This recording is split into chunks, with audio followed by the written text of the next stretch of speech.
પાલિતાણા ખાતે યોજાનાર કૃષ્ણ જન્મોત્સવનું પત્રિકાનું પત્રકારો દ્વારા વિમોચન કર્યું।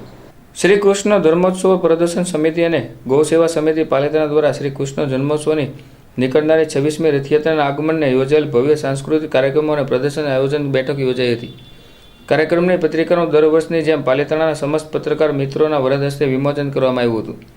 પવિત્ર યાત્રાધામ પાલિતાણામાં ગુજરાત અને જિલ્લાની ગૌરવ બનેલ શ્રી કૃષ્ણ જન્મોત્સવની રથયાત્રા જે આ વર્ષની 26મી રથયાત્રાના આગમનના ભાગરૂપે ભવ્ય સ્વાગત કાર્યક્રમનું આયોજન કરાયું છે, જેમાં દર વર્ષની જેમ પાલિતાણા હાઈસ્કૂલના મેદાનમાં શ્રી કૃષ્ણ જન્મોત્સવ પ્રદર્શન સમિતિ અને ગૌ સેવા સમિતિ પાલિતાણા દ્વારા થઈ રહ્યું છે। ત્યારે આ આયોજનના ભાગરૂપે પાલિતાણા રામવાડી ગોરાવાડી ખાતે પૂજનીય સાધુ સંતો અને જુદી જુદી સંસ્થાના આગેવાનો, સામાજિક આગેવાનો અને સમસ્ત પત્રકાર મિત્રો અને કાર્યકર્તાઓની હાજરીમાં બેઠક યોજવામાં આવી હતી। આ સાથે દર વર્ષની જેમ પાલિતાણાના સમસ્ત પત્રકાર મિત્રોના વરદ હસ્તે 5 દિવસીય ભવ્ય કાર્યક્રમની પત્રિકાનું વિમોચન કરવામાં આવ્યું હતું।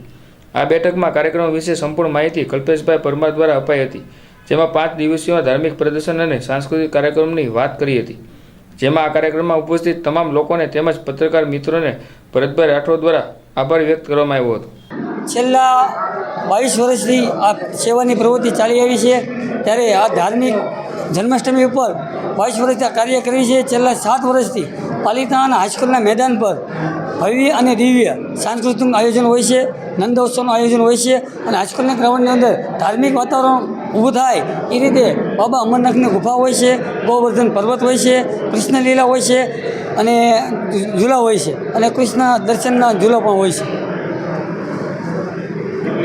ભરતભાઈ રાઠોડ પાલિતાણા શ્રી કૃષ્ણ ધર્મોત્સવ પ્રદર્શન સમિતિ ગૌ સેવા સમિતિ પાલિતાણા દ્વારા વર્ષોથી આપ જુઓ છો કે પાલિતાણાની પવિત્ર ભૂમિ ઉપર રાષ્ટ્રીય ધાર્મિક અને સામાજિક ક્ષેત્રે અનેક એવી સેવાકીય પ્રવૃત્તિ કરતા આવ્યા છીએ।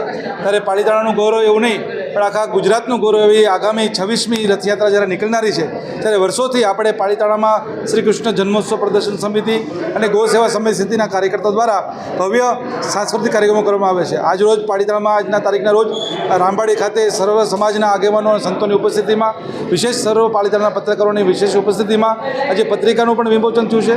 તારીખ 21-8 ઓગસ્ટથી 25-8 ઓગસ્ટ સુધી 5 દિવસના રંગારંગ ભવ્ય પાલિતાણા હાઈસ્કૂલના મેદાન ઉપર કાર્યક્રમ થવાના છે।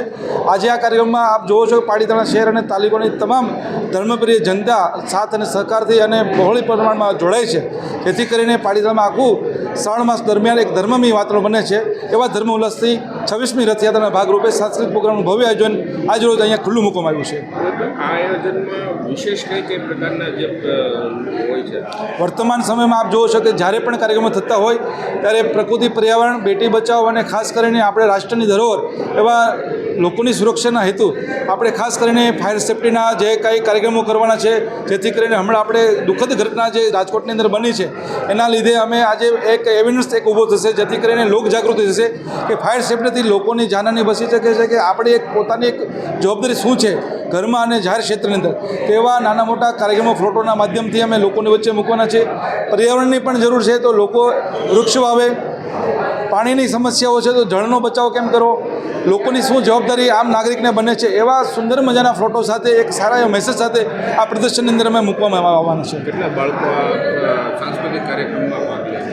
આજે તારીખ 22, 23 ને 24 ઓગસ્ટ દરમિયાન 3 દિવસના ભવ્ય રંગારંગ કાર્યક્રમમાં પાલિતાણા શહેર અને પાલિતાણા તાલુકા ગ્રામ્યની લગભગ 60 થી 70 સ્કૂલોના બાળકો, જે કમસે કમ આપણે 500 થી 600 વિદ્યાર્થીઓ જે આ સાંસ્કૃતિક પ્રોગ્રામમાં ભાગ લેવાના છે।